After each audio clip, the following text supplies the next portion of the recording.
Hello बच्चों, मैं मनोज आसुपा स्वागत करता हूं आपका एक बार फिर से आपके अपने यूट्यूब चैनल इंग्लिश एकेडमी में। तो बच्चों, आज तारीख है 4 अगस्त और 11th क्लास में स्माइल वर्कशीट के अंदर हमको आज प्राप्त हुआ है टाइम एंड टेंस का वर्कशीट और इसके अंदर हम पढ़ेंगे सिंपल फ्यूचर टेंस के क्वेश्चन के आंसर। तो बच्चों, आइए चलते हैं हम हमारे पहले क्वेश्चन पे। तो हमारा पहला क्वेश्चन क्या है, इसको पढ़ लेते हैं। पहला क्वेश्चन है, what is the sentence pattern with I oblique we in simple future tense. तो बच्चों, सिंपल फ्यूचर टेंस के अंदर हमारा जो सेंटेंस पैटर्न होता है आई और वी के साथ, आई और वी क्या कहलाते हैं बच्चों? First person. फर्स्ट पर्सन के साथ जो इसका स्ट्रक्चर बनेगा वो क्या होगा?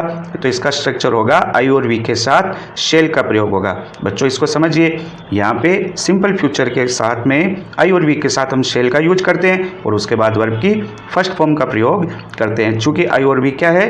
First person. ओके बच्चों, हमारा सेकेंड क्वेश्चन है, What is sentence pattern for you, he, she, it in simple future tense? बच्चों देखिए, यहाँ पे you दिया हुआ है वो है सेकंड पर्सन और he, she, it क्या कहलाता है? Third person. तो फर्स्ट पर्सन का हमने देखा था, सब फर्स्ट पर्सन के बाद शेल लग करके वर्ब की फर्स्ट फॉर्म का यूज़ होगा और यहाँ पे सेकंड पर्सन और थर्ड पर्सन के साथ यानी you, he, she और it के साथ हमेशा विल का प्रयोग होगा। सिंपल फ्यूचर के अंदर विल का प्रयोग होगा और उसके बाद वर्ब की फर्स्ट फॉर्म। तो ये स्ट्रक्चर आपके समझ में आ गया बच्चों।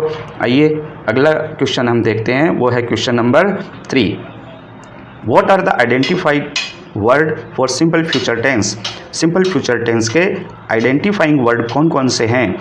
तो हम कैसे पहचानेंगे कि ये सिंपल फ्यूचर टेंस है? तो बच्चों, सिंपल सा आंसर है इसका, the identifying word for simple future tense are shall और विल। शेल और विल के द्वारा हमें पता चलता है कि ये सिंपल फ्यूचर टेंस है। तो जहाँ पे विल और शेल का यूज होता है आप समझ जाएंगे कि ये सिंपल फ्यूचर टेंस है। ओके बच्चों, आपके समझ में आ गया ये क्वेश्चन। नेक्स्ट क्वेश्चन है हमारा क्वेश्चन नंबर 4 और ये है, आपको कुछ ब्लैंक पार्ट दिया हुआ है। इस ब्लैंक पार्ट के अंदर आपको वर्ड भरने हैं जो ब्रैकेट में दिए हुए है।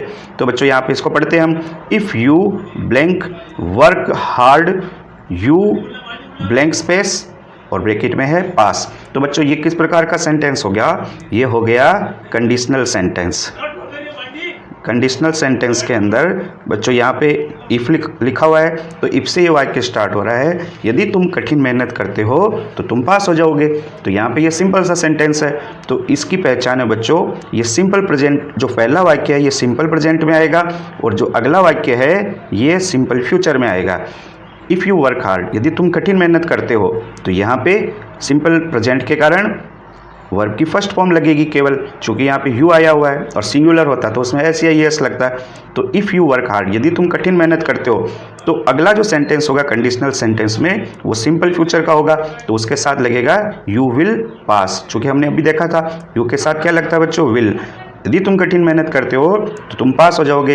तो ये कंडीशनल सेंटेंस के कुछ प्रकार आपको वीडियो के अंदर बताए गए थे, लेकिन यहाँ पे सिंपल प्रेजेंट और सिंपल फ्यूचर टेंस के बारे में ये कंडीशनल सेंटेंस दिया हुआ है, इसको आपको समझना है। तो आई होप आपके समझ में आ गया होगा।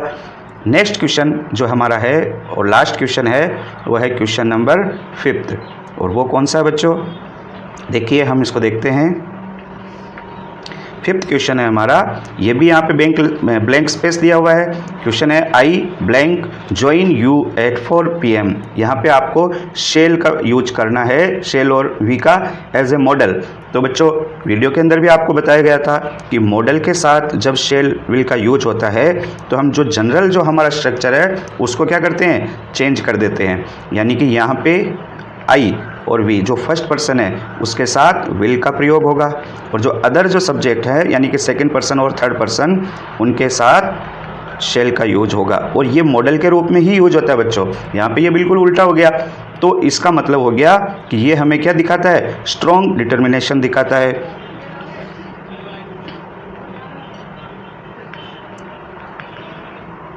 स्ट्रॉन्ग डिटर्मिनेशन यानी कि इस प्रकार का वाक्य जिसके अंदर दृढ़ता हो, यानी कि वो काम होना ही होना है, उसके अंदर हमारा दृढ़ निश्चय हो, तो इस प्रकार मॉडल के रूप में यूज होने पर यहाँ पे हम आई के साथ क्या लगाएंगे, आई के साथ लगाएंगे विल। जबकि हमारा जो जनरल जो स्ट्रक्चर है उसके लिए हम आई और वी के साथ शेल का प्रयोग करते हैं, लेकिन यहाँ पे मॉडल के कारण, आप समझिए बच्चों, ब्रैकेट के अंदर एज ए मॉडल लिखा हुआ है, इसी कारण से हम आई के साथ क्या लगाएंगे, विल लगाएंगे। और अदर सब्जेक्ट अगर होता, यानी सेकंड और थर्ड पर्सन होता, तो शेल का प्रयोग होता एज ए मॉडल।